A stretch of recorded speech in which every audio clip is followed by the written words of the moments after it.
Welcome ladies and gentlemen to the USA Dota League Season 4. I'm your host, 49, the Mastercaster talks a lot faster, and this is Game 1 of a Best of 2 series between Dagon Club playing it on the Goonsack. Joining me for today's broadcast is actually Menage a Trial. We've also got Flying Fiend, formerly the offlane player from Smok Gaming, as well as Felfie, the carry player. How are you guys doing?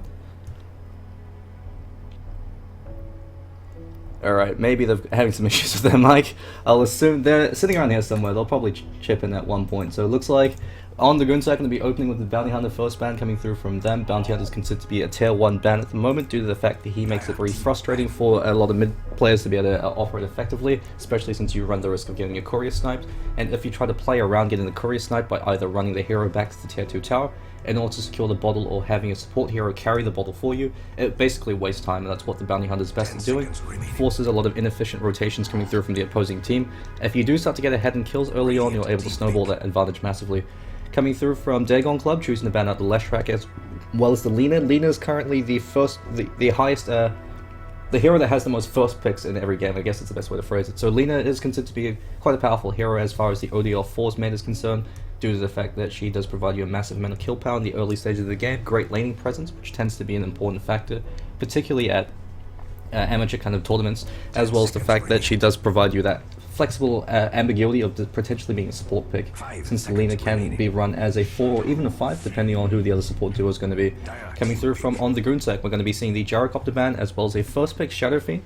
Shadow Fiend, well, probably one of the better mid heroes in the game due to the fact that he's got excellent abilities to be able to control the creep wave through the razors to ensure that he's able to maintain room control, as well as being one of the best mech carries in the game due to the fact that it mitigates his only weakness. Shadow Fiend as a first pick is usually a bit ambitious as far as the draft is concerned. It opens you up for a lot of issues. This is one of the things that Secret learned to their downfall over at TI5. Picking up the Shadow Fiend fairly early on telegraphs that you are essentially going to be playing fairly greedy as far as the mid lane is concerned. It is very easy to shut down the Shadow Fiend in the laning stage, especially since so far heroes such as the Queen of Pain is still available, and speaking of which, Queen of Pain is going to be the first pick coming through from Dagon Club. This is the matchup that heavily favors the Queen of Pain up until Shadow Fiend picks up level 3, and so one of the ways for the Queen of Pain to win this matchup is to go for 2 points in Shadow Strike and leverage the early game aggressive capability of the Queen of Pain in order to shut down the Shadow Fiend. Queen of Pain's got a 20 damage base difference between her and the Shadow Fiend, so Shadow Fiend's forced to go for raise at 1 if he wants to have any kind of hope at contesting last hits to secure a bottle. So the Queen of Pain in this case wants to make sure that she could effectively play as aggressively as possible once she gets access to the second point in Shadow Strike. Literally just blink on top of the Shadow Fiend when the creep wave is pushed out slightly and start right clicking him with the Q. Shadow Fiend's forced to back away at that point. He can't fight you just because he's only able to get a maximum of 2 razors off, and you're DPSing a lot harder than he is. If he does start to back away, you're getting a lot of free pot shots, and the drawback of this matchup, or the supposed difficulty, is knowing the limitations of the Shadow Fiend as well as the Queen of Pain. While Queen of Pain has great aggressive capability, she is incredibly fragile, and so it pretty much boils down to a game of chicken. If the Queen of Pain backs away, Shadow Fiend can easily triple razor down for a free kill. So the Queen of Pain pretty much has to force the Shadow Fiend to blink and back away before she does if she wants to have a chance at surviving post level 3. Going to be seeing the Skywrath Mage pickup coming through from Dagon Club. The nice thing of course about the Skywrath, even though he's considered to be a tier 2 support hero, and the fact that the current metagame does favor defensive supports due to the introduction of items like the Glimmer Cape, which ruins the Skywrath Mage's Mystic Flare, as well as items such as the Solar Crest. Skywrath Mage is a great block pick for the currently popular support heroes such as the Dazzle or the Winter Wyvern. The Skywrath Mage has a lot more killing power than the Dazzle early on, in lieu of trading away his Dazzle's defensive capability. As far as Zoni is concerned, Skywrath Mage is one of the best supports at harassing out the enemy offlaner. Just place a lane ward very aggressively early on, just walk up and start throwing owl poop at his face until he dies or is forced out of the lane. On the Goonsack, choosing to immediately respond to the Queen of Pain pick, as well as the Skywrath with the Silencer. Since Skywrath Mage's biggest weakness is he is the glass cannon of glass cannon supports as well, just due to the fact that he has 0 armor until he picks up level 8 without any form of natural stat items or armor boosting items. And so one of the best heroes to deal with the Skywrath Mage is simply the Bristleback. If the Skywrath Mage tries to kill the Bristleback, just a couple of close wave procs is going to be enough to kill the Skywrath, and Bristleback can just run up to the Skywrath and start slapping him around. Doesn't really have to worry too much about being bursted down anytime soon.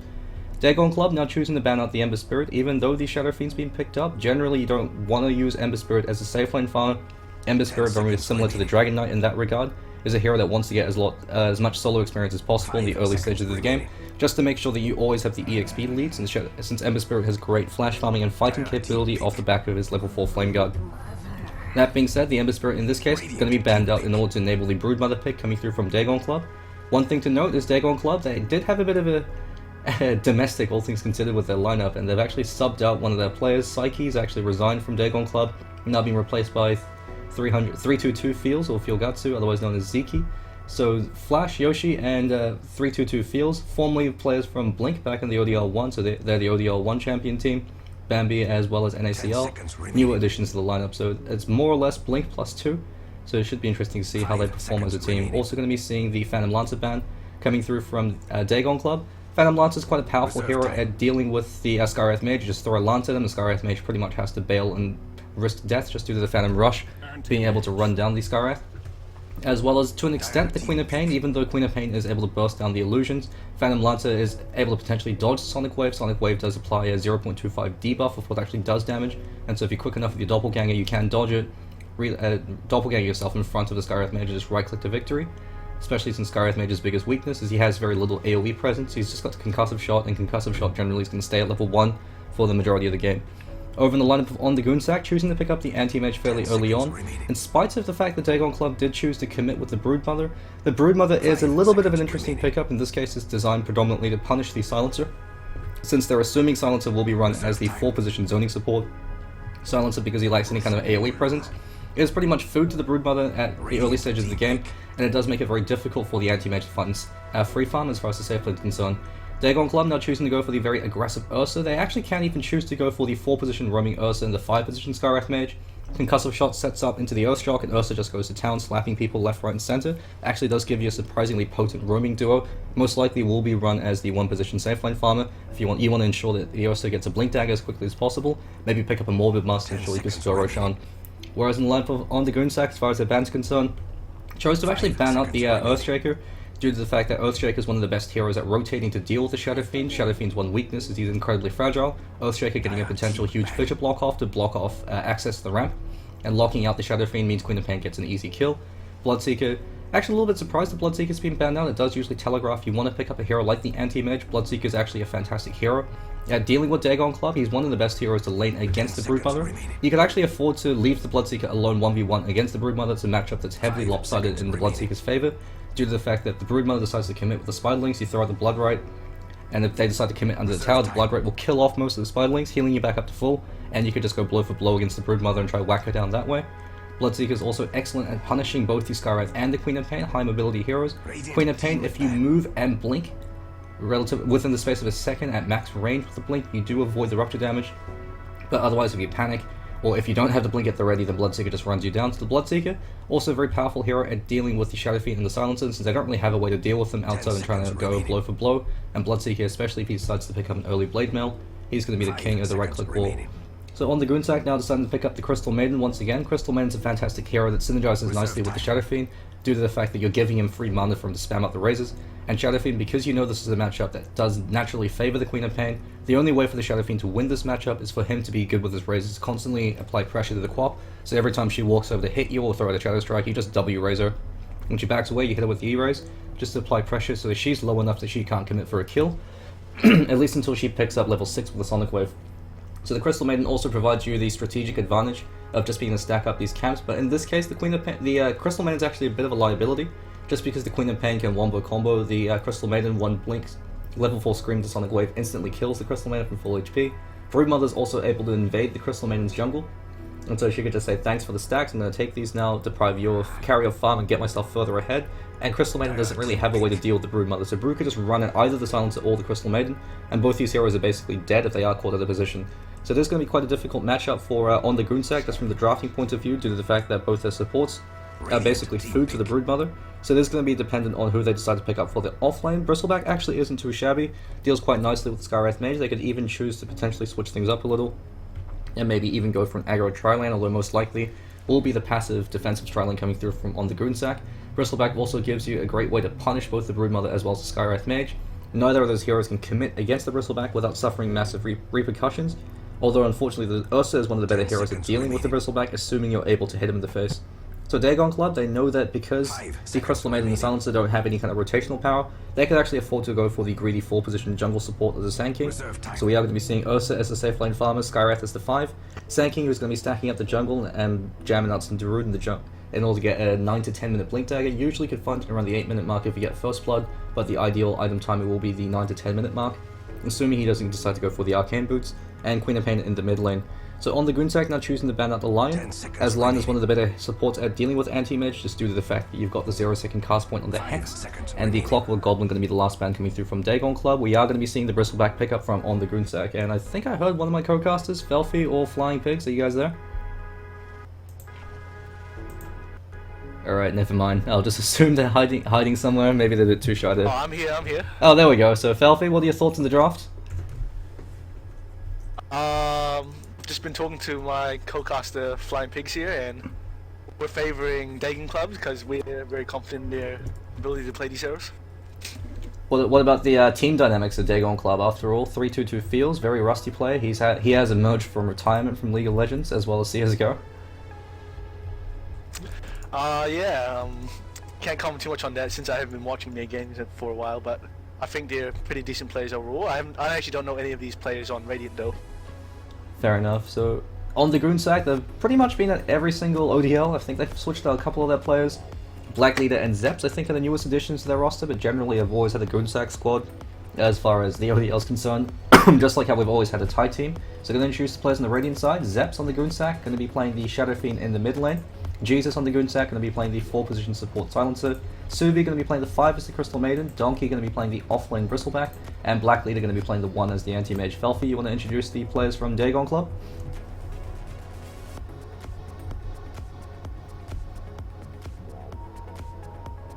Alright, looks like Felfie still might have dashed off for a bit. So we're going to introduce the players from Dagon Club. We've got Yoshi going to be playing the mid lane as the Queen of Pain.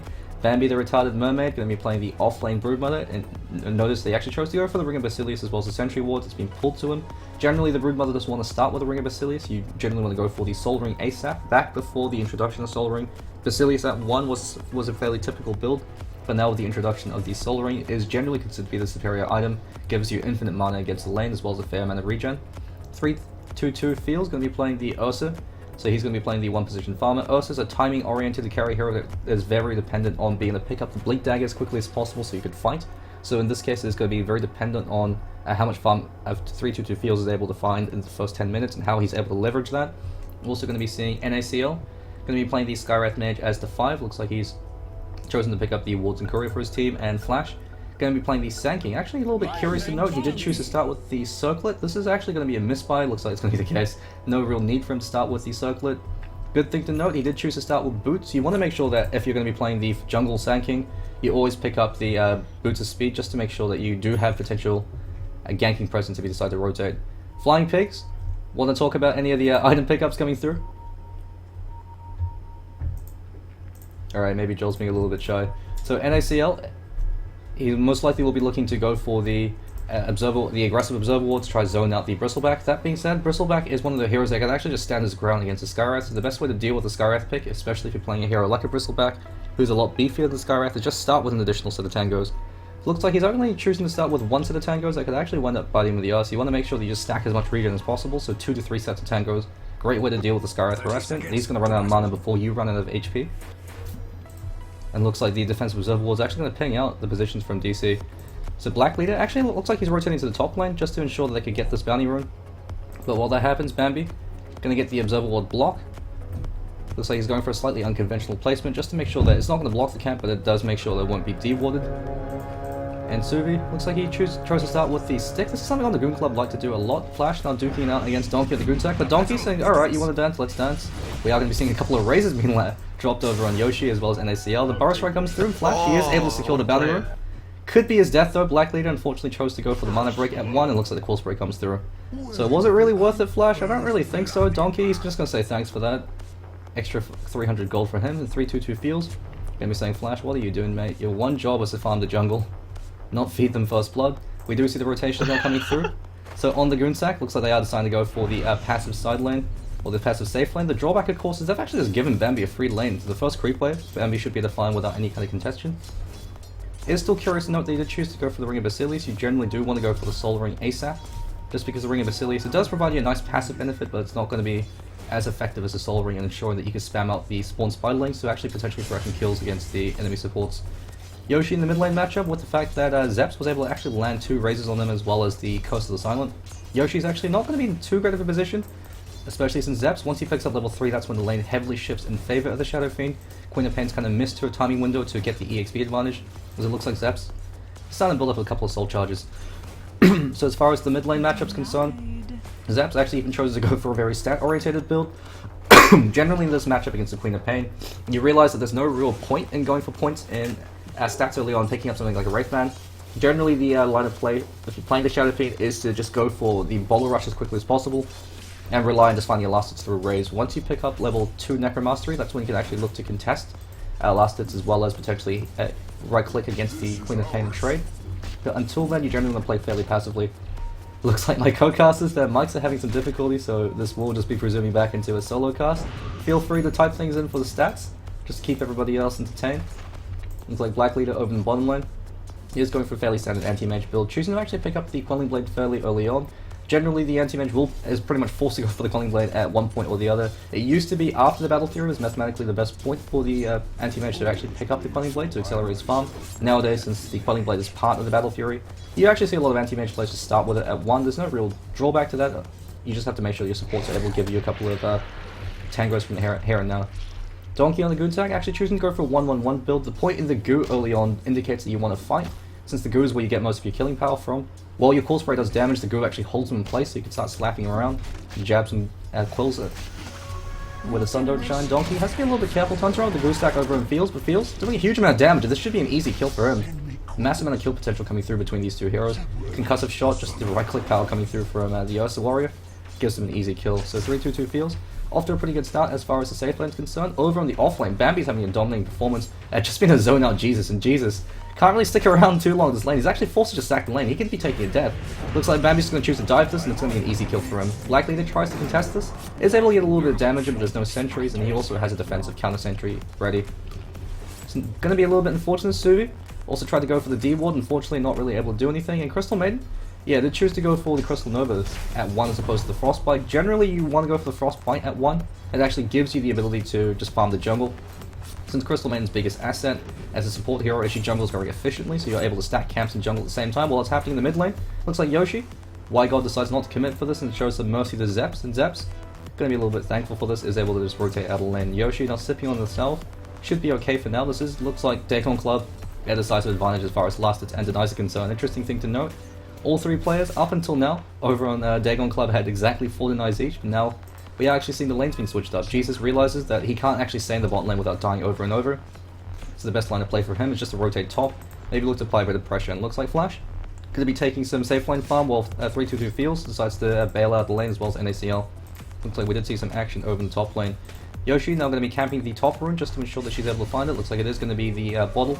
Did actually choose just to go for the 1-point Shadow Strike, so he's going for the very conventional Queen of Pain build, realizing that he didn't get the EXP advantage at level 3 to be able to pressure the Shadow Fiend. So Bambi now has the Soul Ring to work with. Did just choose to casually disassemble the Ring of Basilius. The drawback of course of that build is it doesn't give you as much regen as you'd like, but I suppose he was able to leverage the Ring of Basilius armor to help him dive the tower, as well as the mana regen early on. So we do see Donkey now rotating to the bottom lane, deciding to switch up their lanes. Unfortunately, this is going to be a bit of a disaster for on the Goonsack. You never want to go for an aggro tri-lane against the Ursa, especially as the Anti-Mage, because you know the Ursa will outfight you, and the Anti-Mage, he's the one that needs more farm than the Ursa. So this is actually throwing a lot of momentum into Dagon Club's favor. They could actually afford to play quite passive in their safe lane. They know that as long as they're able to, it's easier for them to shut down the Anti-Mage now, and that's going to be their biggest concern. Flash looking to stack up the hard camp so he can start jamming out some Darude. Does have the second point in Sandstorm to maximize efficiency. So ideally you do want to see something like a 9 to 10 minute Blink Dagger, but it looks like over in the bottom lane, easy kill for Zeps as he decides to rotate into the jungle. So it's going to be a huge pickup for Bambi, and Bambi once again going to start to ball out of control. Might actually be seeing a couple of Respect Brood bans coming through for teams that decide to play against Dagon Club.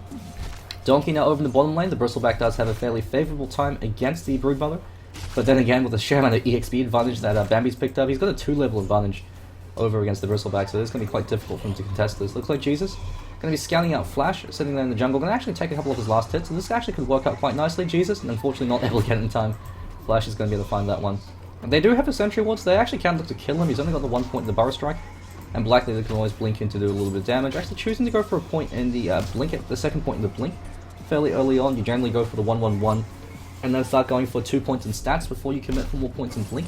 just to increase your likelihood of you surviving, especially in this situation because you know they've got an Ursa who can burst you down, as well as the Queen of Pain who could just blink and go in for the Sonic Wave. Zaps actually chose to go for the Requiem of Souls at level 6. This isn't really too much of an effective build. It's pretty much a desperation build at this point, just to make sure that if the Queen of Pain does decide to blink on top of you and kill you, if you get a low enough, you could potentially get a counter kill. The drawback, of course, is you don't have enough Necromastery charges for this to be worthwhile, so it's generally considered to be a fairly suboptimal build. Not really too sure why he chose to do it. Maybe he is afraid that Yoshi could potentially threaten to kill. The Requiem without the max amount of souls isn't really that effective, all things considered, so it's definitely something you have to keep in mind. As far as last and denies are concerned, Zeps is going to be the only saving grace for his team, but of course Shadow Fiend is the single fastest flash farm in the game without any kind of item advantage. Antimage, of course, is the fastest with any kind of item advantage, maybe closely contested by the Alchemist. Looks like NACL going to be hiding inside the tree line for now, maybe looking to rotate in to provide a bit of assistance, especially since 3-2-2 feels. He won't be able to kill Black Leader since Black Leader can always just blink out, but he sure as hell can kill the supports on the back line. They do have the defensive observer ward being placed. The aggro trailing coming through from on the Goonsack. The drawback is, if they're not able to find kills or take the tower, they're actually just wasting a lot of time, and Black Leader's not able to find as many last hits as he'd like. The nice thing, I guess, is they're at least ensuring that 3-2-2 feels. His Blink Dagger progression is going to be delayed. But of course the drawback is they still haven't really done anything to deal with Flash. They can't rotate to the drawback of the two very passive supports. Crystal Maiden excels at playing quite greedy and playing quite defensively. And so the Crystal Maiden pickup, not really going to be too worthwhile this game, looks like in the bottom lane. While all this is happening, Bambi just finds himself an easy pick-off, just TP's out of the lane, and here it actually has a 7-minute hand of Midas, so he's farming faster than everybody else over in the lineup of Dagon Club. Looks like we do see the rotation coming through from Flash. He's getting quite close towards Blink Dagger, can maybe look to threaten the Burrow Strike against Jesus. Jesus is going to be the one in the position, goes against Subi. Subi going to be eating a little bit of damage, and with this 3-2-2 feels, should be able to get in range and just whack him down. He just wanted to hug the Crystal Maiden, gets himself an easy pick-off, also actually pops the Enrage as well, just to ensure there's nothing they could do to prevent him. So the Enrage, the rework to the Enrage is one of the biggest factors for the Ursa being a much more competitive pick. The fact that you've got the huge amount of damage reduction does make it very difficult for you to actually do anything when he just runs in. And since Ursa's a hero that likes to play ham, it's going to be the perfect pick up for him. Did actually choose to go for the Morbid Mask before going for the Blink Dagger, just to ensure that he has some kind of ability to rotate to the jungle if need be. We do see a rotation now coming through from Donkey as well as Suvi, so 4 heroes going to be in the top lane. Looks like Zaps is also coming into the side, but Yoshi already waiting in the wings. He has that haste route, NACL is going to be the Sacrificial Lamb. Sonic Waves catch are going to be thrown out, and Zaps just dies to Flash. Does get the Sacrificial Requiem off though, and Donkey should be able to find himself a counter kill. Yoshi going to be the only one to be able to limp out of that fight unmolested, but looks like while that's happening, 3-2-2 feels, does have the Enrage that already goes in against Donkey, and Donkey has to be a little bit careful. Here comes a couple of right clicks coming through from the side. Subi gets a little bit too close for comfort with the Frostbite, and 3-2-2 feels. Now I might just get kited to death. But here comes Yoshi with the Scream of Pain, finds himself one pick off. Subi being split up as well as Jesus, and looks like Jesus going to be the Sacrificial Lamb. He does get caught by the Earth Shock, and with this, Yoshi just whacks him down. Looks like Bambi's also joining in for the fun, and NACL might get whacked down by Black Leader, but Black Leader is going to be at risk from dying to Bambi here. Here comes 3-2-2 feels, unfortunately blinks into the Ursa, and Ursa just gives him a nice little bear hug.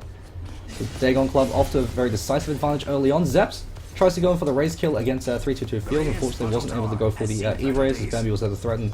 And while that happens, bottom tower also took a fall. So as far as the boys from Dagon Club are concerned, advantage is slowly building up into their favor. So we're looking at about a 7,500 gold lead going to their hands at the 9-minute mark. So this is quite a substantial lead, as well as about a 4,500 EXP lead. Zeps, he desperately needs to go for the mech for his team just so they don't get blown to pieces in every engagement. Unfortunately, his farm hasn't really been too great.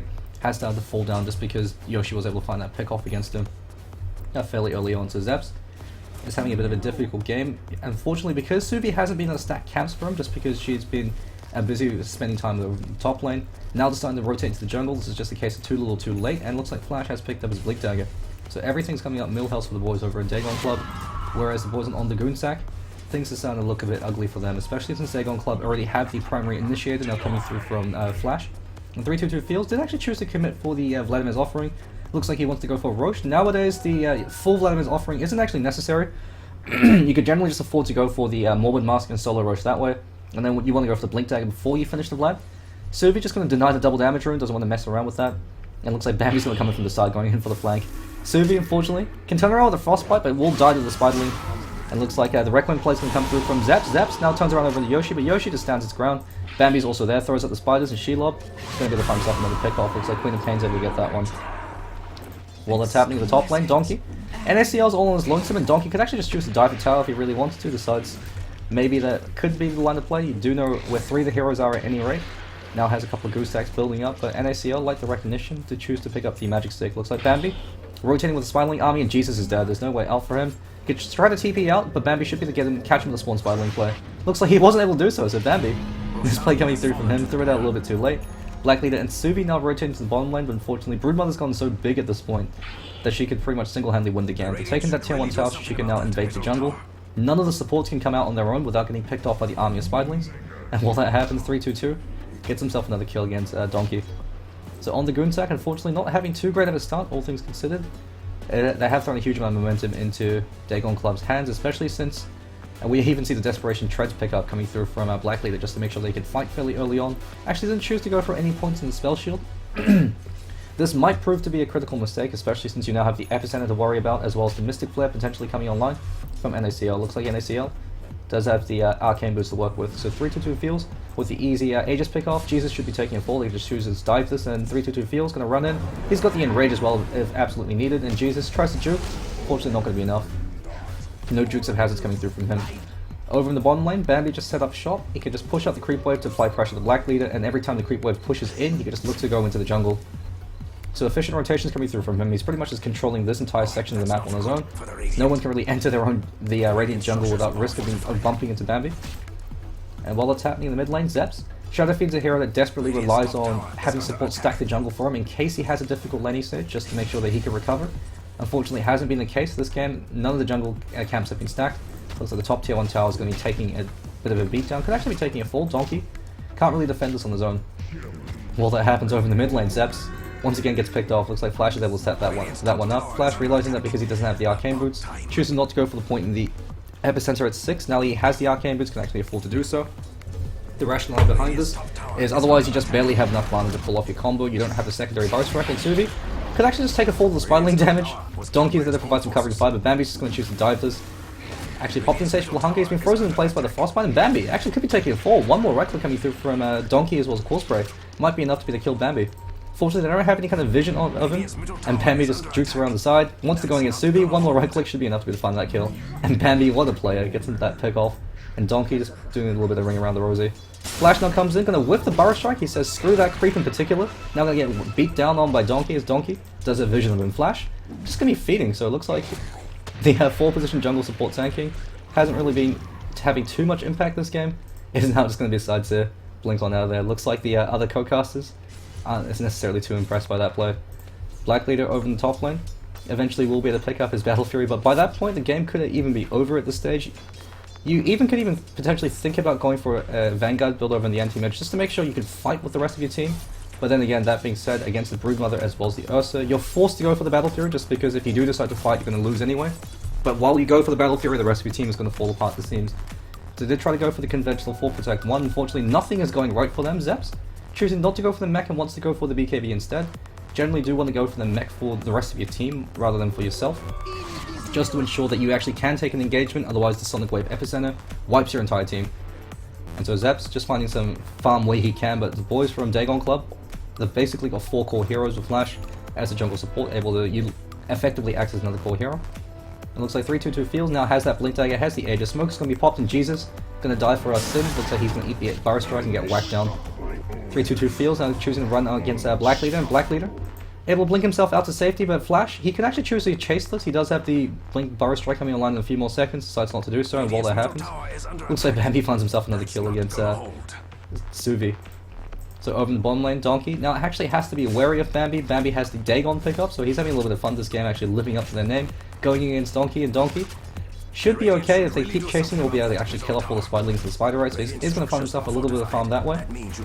But Donkey, generally you want the Vanguard at this point, or at least a bottle building towards the S and Y. Black Leader at least gets the deny against Yoshi, but here comes Flash, waiting in the wings, as well as Yoshi with the Sonic Wave. So they could choose to commit for this kill. Here comes NACL as well, going into the Ancient Seal, into the Mystic Flare. They throw everything they have to kill him. Going to be a worthwhile kill for them. Subi now says, alright, cool.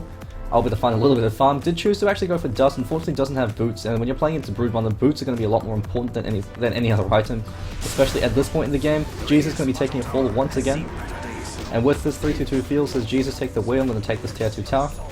Casual Observer would being dropped to NACL underneath the tier 2 tower. Zeps, he won't be able to finish the BKB before the game is to the point of no return. The 3-2-2 feels, just decides to throw out the Aegis. He realizes it's going to burn off in a few minutes anyway. Might as well expend it at this point just to come up to full HP and flash. Goes in for the Blink Burrow Strike play. Actually could have gone for the epicenter to find a kill on his own, decides not to do so. Zeps might die to the Arcane Bolt anyway. Looks like it's not going to be enough. So Flash actually chose to hold on to his epicenter. Would have been a free kill. That being said, Suvi was quick to respond, so maybe that might be in the turn things around. So a little bit unfortunate. Zeps is just barely able to keep himself alive, and they are able to take the tier 2 tower. So we have a look at the gold graph, going to be looking at about a 20,000 gold lead, going to the hands of Dagon Club at the 16-minute mark, as well as about a 14,000 EXP lead. So things are looking absolutely peachy for the boys in Dagon Club. But that being said, on the Goonsack, if they are able to pick up a mech, they do have some means of defending high ground at least.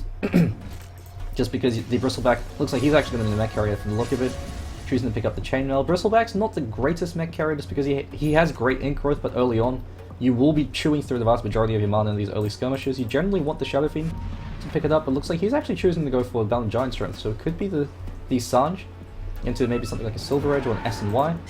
Zeps, unfortunately going to be the receiving end of the Bear Hug gank, and 3-2-2 feels should just be the right click him down. Doesn't really have to give too much of a damn. The Requiem comes out, but just tickles an ACL. 3-2-2 feels says, oh, you went in for the Requiem, I didn't even notice. 80% damage reduction. Balance in all things.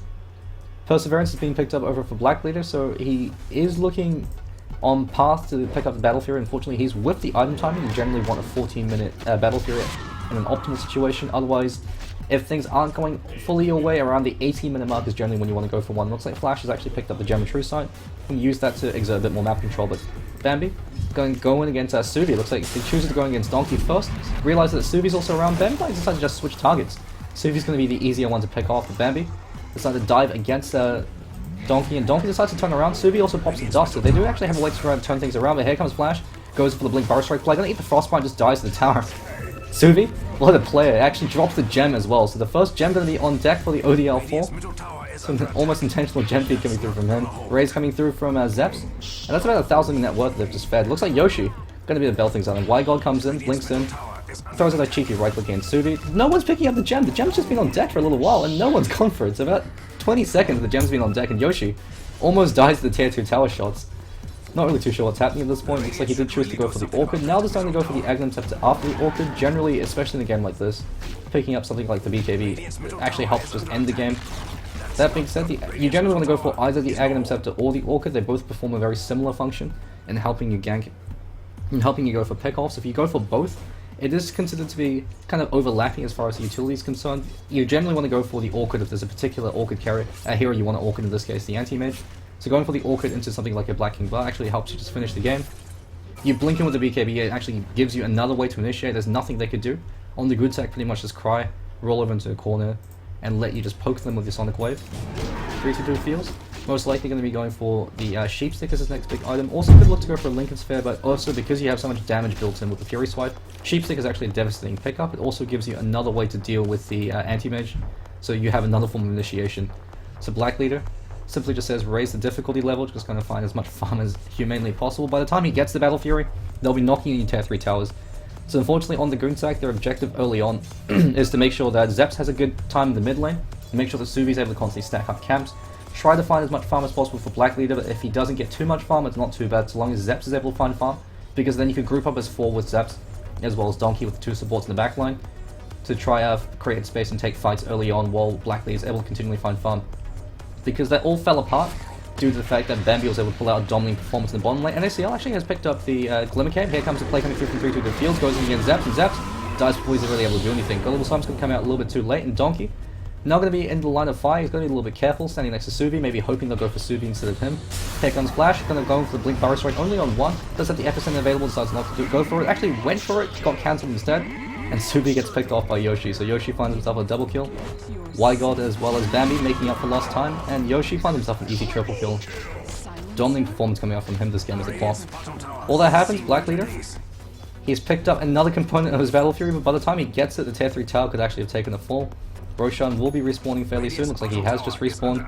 Aghanim Scepter now picked up over on Yoshi. While I don't necessarily agree with the Aghanim Scepter at this point, it's not a terrible pickup per se, it does still help you scale well into the late game, gives you more pickoff power. The drawback is Queen of Pain generally does want to pick up something like a BKB when you're looking to threaten high ground, just to make sure that you don't get blown up by on the Goonsack lineup. Or he could even just choose to go for another item instead of the Aghanim Scepter, to maybe even think about just going for a Sheepstick at this point, or a Lincoln Sphere, and just completely forego the Aghanim Scepter altogether. The Aghanim Scepter and the Orchid, because they both kind of perform a very similar role. As far as pick-off power is concerned, the difference is the Orc is generally picked up to counteract certain heroes, otherwise the Ag is generally superior because it helps you scale into the late game. Since worst case scenario, you can just use it to clear out the creep wave every time they try to push and just stall out the game that way. So it looks like Flash as well as Yoshi going to be scouted out by the Observer Ward being placed. Maybe I think we're coming into the bottom lane, looks like Zeps once again going to be picked off. This is of course the drawback of going for Shadow Fiend as your first pick. Shadow Fiend, while a very powerful hero, does require a fair amount of investment to be worthwhile, and looks like Black Leader just gets picked off by 3-2 Fields. The double damage is going to be enough for him to just power down Black Leader. So it looks like Dagon Club should be able to take a dominating Game 1 performance against the boys from On the Goonsack. On the Goonsack don't really have any method of recovery at this point. They've lost complete control of the game. None of their heroes has any semblance of farm. And Zeps unfortunately did choose to go for the inefficient Sarge, which is actually doing absolutely nothing for him at this point. Had he even gone for the rush BKB, if, assuming Donkey had been able to finish the mech on time, actually wouldn't have been too bad. This is something that teams like MVP Phoenix like to do. They actually don't like going for the mech on Shadow Fiend, just because it does waste an item slot when the game goes late. But Bambi now has the Dagon 3 to work with, so he's the only one actually living up to their name. 3-2 Fields is going to go for a solo Roach kill. Is getting pretty close towards the bounty rune. Not the bounty rune, the Sheepstick. It looks like he just casually denies Yoshi's rune. Why God, it's okay, he's got Godlike. I'm sure he could afford not to pick up a rune now and then. Dagon 5 now picked up over on Bambi. He could actually just instantly kill Suvi. Walk in, spawn Spiraling Dagon's going to be enough to blow Suvi from full HP. Suvi still doesn't have boots, actually picked up a Planeswalker's Cloak before going for boots. Generally you want to make sure you have boots around before the 10-minute mark at least, just so you don't become food. Since you assume every other hero is going to have boots, they innately have the advantage over you. Sheepstick now picked up over by 3-2 Fields. So he's ready to rumble, he's got everything he needs. He can afford to just YOLO in order to just break high ground with his face. The army of Spiderlings is also there, and Donkey going to be the one to try to hold the line. Looks like he does have the Buckler completed, at least an even concussive shots to the face as well as some Alpha. But he should be okay for now. No stick charges actually, no stick actually picked up over on the Bristleback. Generally it's going to be considered a fairly powerful pickup, especially because you know Skywrath is going to be spamming stuff out in the early game. NACL, great performance coming out from him this game. Has been in the right place at the right time, and actually has a Glimmer Cape fairly early on. Something you usually don't see on the Skywrath Mage, at least around the 23-minute mark. With the Vladimir's offering, it also mitigates Skywrath's biggest weakness. He's getting 5 times the amount of armor from that Vladimir than anything else. Here comes Flash, goes in for a pretty big play with the Blink Burrow Strike, unfortunately. Global Silence immediately comes out to counteract, and Flash, going to be the Sacrificial Lamb. Throws at the Glimmer Cape, unfortunately not going to be able to do anything since he is in the tower. 3-2 Fields goes against Black Leader. Black Leader caught with the Ancient Seal. Could be taking a fall, looks like he gets whacked down. The Enrage has worn off, so 3-2 Fields. They do at least break the Aegis, the Immortal, but while that's happening, Yoshi, cleanup squad over on the other side of the map. And here comes Bambi, just diving in. Zeps completely whipped the Raise, maybe tries to go for the Requiem, but here comes the Orchid. And with this, 3-2 Fields says, I'm back. And Bambi going to pick himself an Ultra Kill. GG's going to be called, so 24 minutes in on the Goonsack. They've had enough, realize there's no real way for them to recover at this point, and they decide to call it. Great performance coming through from the boys in Dagon Club. Really boils down to the dominating performance of Bambi in the off lane. So as far as the draft is concerned, the Broodmother pickup did a huge amount of work in shutting down on the Goonsack, especially since they chose to go for the fairly passive supports. The Crystal Maiden has no lane presence against the Broodmother, as well as the Silencer that ultimately proved to be completely ineffective. It's a good draft coming through from the boys in Dagon Club. A couple of misplays coming through from Flash as the Sand King, as he did just casually feed the gem. But all things considered, not bad performance coming through from them. We're going to be taking a quick break, and we'll be right back for